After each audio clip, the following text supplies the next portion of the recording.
안녕하세요, 여러분. 오늘은 2화 오진영의 오후 브리핑 2화 민주당 정치인들은 왜 끊임없이 거짓말을 퍼뜨리나에 대해서 말씀드리겠습니다. 어제 첫 번째 방송이 나가고 나서 정말 많은 분들이 격려의 댓글도 달아주시고, 그리고 하루 사이에 구독자가 800명이 넘었습니다. 이게 제가 알기로 유튜브 구독자 1000명이 넘으면 실시간 방송을 할 수 있고, 그 다음에 시청시간, 유효 시청시간 4만 시간이 넘으면은 수익 창출도 할 수 있고, 이제 그렇게 된다고 들었는데, 그러면은 잘하면은 오늘 1000명, 구독자 1000명을 넘겨볼 수 있지 않을까, 이제 가슴이 두근두근 하면서 이제 오늘 말씀드리겠습니다. 제가 오늘 페이스북에 어느 돌아다니는 사진을 봤어요. 어느 초등생의 일기라고 해가지고 제가 그걸 좀 같이 보여드리고 싶은데, 제가 아직 이 유튜브 사용이 익숙지가 않아서 제 얼굴도 찍고 모니터도 같이 띄우고 하는 방법을 제가 모릅니다. 지금 열심히 공부해서 곧 이제 그 경지까지 나아가도록 하겠습니다. 이 초등생의 일기라는 내용이 이런 거였어요. 윤석열 퇴진 집회에 부모님을 따라서 나갔다 하면서, 그래서 반드시 나도 열심히 이 사람들과 함께 힘을 합해서 반드시 윤석열 정권을 퇴진시키겠다. 이런 얘기였어요. 근데 그래서 제가 이 글을 보고 많은 분들이 이 초등생들이 이런 걸 쓸 수가 있냐, 이거는 부모가 불러주고 아니면 누가 어른이 써준 거다, 이렇게 얘기하시는 분들도 많이 계신데, 저는 초등생이면 충분히 이 정도의 글을 쓸 수 있을 거라고 봅니다. 그리고 초등학생들은 굉장히 스펀지처럼 부모의 영향을 빨아들이는 나이예요. 그래서 부모들이 항상 계속해서 이런 식의 얘기를, 정치적인 그 정치 이슈에 대해서 많은 얘기를 하고, 윤석열이 나쁜 놈이다, 이런 얘기 계속하고, 저 사람을 끌어내려야 우리나라가 제대로 살 수 있다, 이런 얘기를 하면은 아이들도 충분히 이런 얘기를 일기에 쓸 수 있다고 생각합니다. 근데 이제 중요한 거는 뭐 아이가 쓴 거냐, 부모가 어른이 써준 거냐, 이제 이게 아니고, 제가 여기서 이제 그 포인트로 보고자 하는 것은, 이 일기장에 어떤 말이 있냐면은, 이태원 참사가 났을 때 윤 대통령이 사과도 없이, 인용 표시입니다, 그런 데를 왜 갔냐라는 말을 내뱉었다라고 해요. 그러면서 다시 이제 인용 표시, 자기는 이 새끼 저 새끼 하면서 술만 처먹으면서 국민들에게는 이런 아픔, 슬픔, 고통을 준다, 이렇게 썼어요. 그래서 윤석열 대통령이 이태원 참사 난 후에 공식 석상에서만 2번을 사과를 했죠. 다들 아시다시피. 그리고 국민 애도 기간 닷새 동안에 5일 내내 합동분향소에 조문을 갔습니다. 이렇게 5일 내내 합동분향 이런 조문을 간 대통령은 이때까지 아무도 없었습니다. 그런데 사과도 안 했고, 뭐 오히려 아니 그런 데를 왜 가가지고서는 이런 막말을 했다는 식의 이런 얘기를 해요. 근데 이거 진짜 밑도 끝도 없는 거짓말이죠.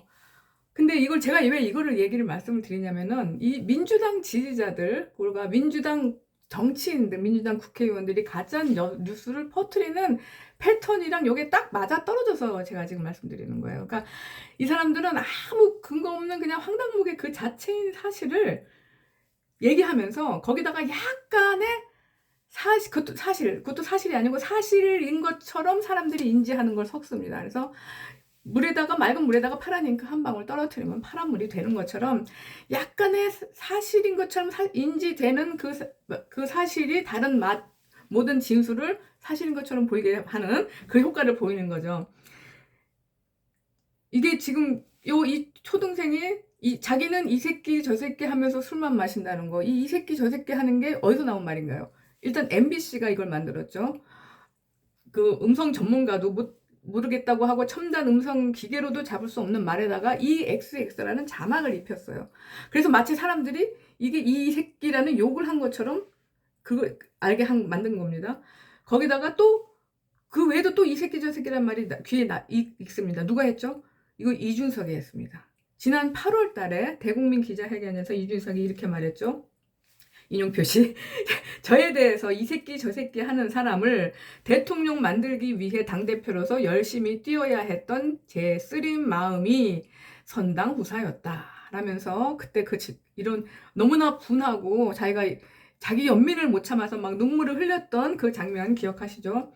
그러니까 이것도 이준석이 누군가에게 들었다는 얘기예요. 누군가가 그랬다더라 라는 말을 한 거를 전해준 거를 한다는 인용의 인용입니다. 그러니까 이런 인용의 인용, 근거는 아무것도 없는 허위와 날조를 누가 했다더라 하는 말을 마치 그 다음에는 사실인 것처럼 인용하는 이런 일이, 이게 윤 대통령 취임 이후에 이 나라 정치에서 무슨 일상이 돼버렸어요. 가장 최근에 장경택 국회 그 민주당 최고위원이라는 사람이죠. 이 사람이 김건희 여사가 캄보디아 심장병 어린이랑 같이 찍은 사진을 갖고 뭐라고 했습니까? 이게 최소 2, 3개의 조명까지 설치해 사실상 현장 스튜디오를 차려놓고 찍은 컨셉 사진이라면서 이거는 아도릉을 이용해서 가난과 아픔을 홍보 수단으로 삼은 점에 대해 사과하고 책임자를 징계해야 한다고 했어요.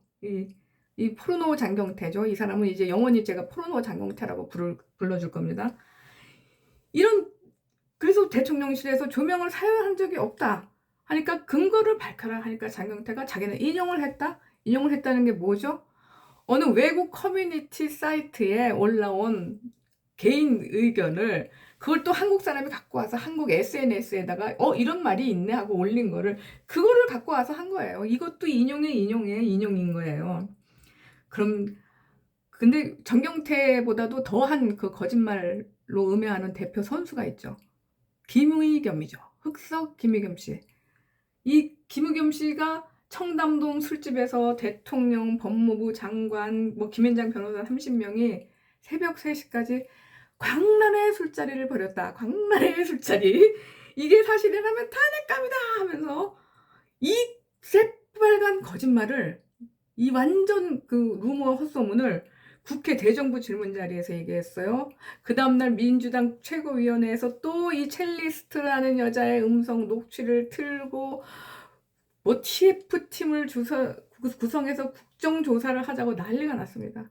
이거 지금 어떻게 됐습니까? 이거 어떻게 됐어요? 왜 김의겸 이거 왜 여기에 대해서 더 이상 안 합니까? 민주당 국정조사 왜 안 합니까? 그래서 제가 이 사람들은 대체 왜 이러는 걸까? 왜 이런 거짓말을 틈만 나만 하고 거짓말을 했다가 드러나면은 사과도 안 하고 먼 산만 보면서 모르쇠로 일관하고 그러다가 또 그 다음에 다른 게 나타나면 또 거짓말하고 또 거짓말하고. 자, 저는 여기 2가지 이유가 있다고 봅니다. 자, 첫째, 이 민주당을 지지하는 사람들에게는요, 이 지금 그 윤석열 퇴진 집회 하러 광화문에도 주말마다 나오고 일하는 사람들한테는 이게 진실이고 거짓말이고가 별로 상관이 없어요. 이 사람들은 그냥 윤석열은 나쁜 놈이고 대통령 자격이 없고 무능하고 오만하고 술만 마시고 다니는 정치 검찰이다. 이 무능하고 오만한 정치 검찰을 대통령으로 뽑은 2번을 찍어서 대통령으로 만든 사람들은 천하의 머저리들이고 이 머저리들 때문에 이제 대한민국은 파멸의 구렁텅이에 빠질 것이다. 그때가 되면 너희는 비로소 너희의 어리석음을 깨닫고 땅을 치며 통곡할 것이다. 이 서사를 너무 좋아하는 거예요. 이 서사 속에서 이 서사를 떠올리면은 그 윤석열을 대통령으로 뽑은 머저리들보다 우월한 우리의 거룩함, 우리의 숭고함, 우리가 반드시 승리해서 이 나라의 민주주의를 지키리라 하는 이 선민의식에 도취되는 이거 너무 좋아하는 겁니다.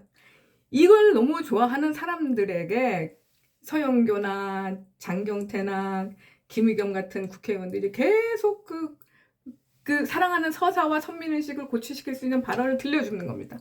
그렇게 해서 지지자들한테 인기를 얻고 인지도를 넓히고 해서 다음 총선에서 공천 받으려는 게 한 가지 이유고요.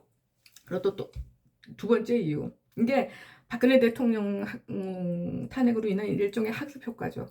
박근혜 대통령이 탄핵되고 법정에서 중형을 받은 거는 최소한가의 경제 공동체로서 뇌물을 받았다는 범죄 때문입니다. 자, 여기에 대해서는 그 얘기가 길어지니까 다음 기회에 하기로 하고, 일단 이건 분명히 실체가 있는 법정에서 유죄 판결을 난 제3자 뇌물죄예요. 그런데 이 뇌물죄라는 실체에 거기에다가 플러스 돼가지고서는 박근혜 대통령과 당시 최소원 씨에 대해서 퍼진 엄청나게 부정적인 흉흉한 루머가 사람들 뇌리에 그 흥분시키고 분노를 부추겨서 그의 광화문 광장에 정말 어마어마한 인피가 몰렸었죠. 많은 사람들이 잊고 있는데, 당시에 이 비선 실세, 최소한이라는 비선 실세 정체가 드러났을 때 박근혜 대통령은 바로 대통령직에서 물러나겠다고 했습니다. 사과를 했고요. 법에 따라서 절차를 만들어주면 그 절차에 따라서 대통령직에서 물러나겠다고 한 사람입니다. 근데 그 사람을 그냥은 못 내보내, 우리가 쫓아내고야 말겠어 하면서 탄핵을 시키자고 그렇게까지 광화문 광장에 나가서 하게 만든 그 분노를 이끌어 올린 데에는 그 최소한 씨와 박근혜 대통령에 대한 굉장히 흉악한, 굉장히 부정적인 헛소문들, 거짓말들이 이게 작용을 했던 겁니다. 그러니까 이 민주당 정치들은 그래서 그 효과를 잊지 못해서 그 영광을 다시 한번 누리고 싶어서 계속 이런 거짓말을 퍼뜨리는 겁니다. 이 사람들이 보기에는 윤석열 정권이 지금 6개월밖에 안 됐으니까 꼬투리 잡을 게 없어요, 진짜 사실. 근데 하지만 이렇게 보는 겁니다. 야, 너네 윤석열 정권도 별 수 없지. 응? 정권이 2년, 3년 가다 보면은 사고도 나고 실수도 나고 뭔가는 생길 거야. 무슨 일인가는 생길 때, 그때 이 정권을 끌어내리는 지지자들의 분노를 다시 한번 끌어오르게 할 그 밑밥을 꺼는 겁니다. 지금부터 계속해서. 기초 공사를 다지는 거예요. 그래서 이 거짓말을 이용해서 지지자들의 호감과 인지도를 얻어서 공천을 받으려고 하는 이 민주당 정치인들. 그리고 거짓말로 밑밥을 깔고 거짓말로 기초공사를 깔아서 다시 한번 정권을 되찾아보겠다는 이 민주당 국회의원들에게 저는 이제 이 말을 돌려드리면서 오늘 방송 마무리하고 싶어요. 이게 누구의 말이냐면은 바로 이재명 민주당 대표가 한 말이에요. 어제가 아니고 18일 날 그 김용 민주연구원 부원장과 정진상 정무조정실장이 연달아 구속된 다음에 이재명 대표가 뭐라고 하셨냐? 페이스북에 이렇게 글을 쓰셨습니다. 저의 정치적 동지 한 명이 또 구속됐다. 유검무죄라면서 아주 이런 문학적인 말을 했어요. 포연이 거치면 실상이 드러난다. 조작의 칼날을 아무리 휘둘러도 진실은 침몰하지 않음을 믿는다고 했습니다. 저는 민주당 국회의원 여러분, 정치인 여러분, 이 당대표가 하신 이 말씀을 기억하세요. 당신들이 아무리 거짓말과 날조와 허위와 조작의 칼날을 휘둘러도 진실은 침몰하지 않습니다. 이 말씀을 가슴에 새기시기 바랍니다. 다음 시간에 뵙겠습니다. 여러분 안녕히 계세요.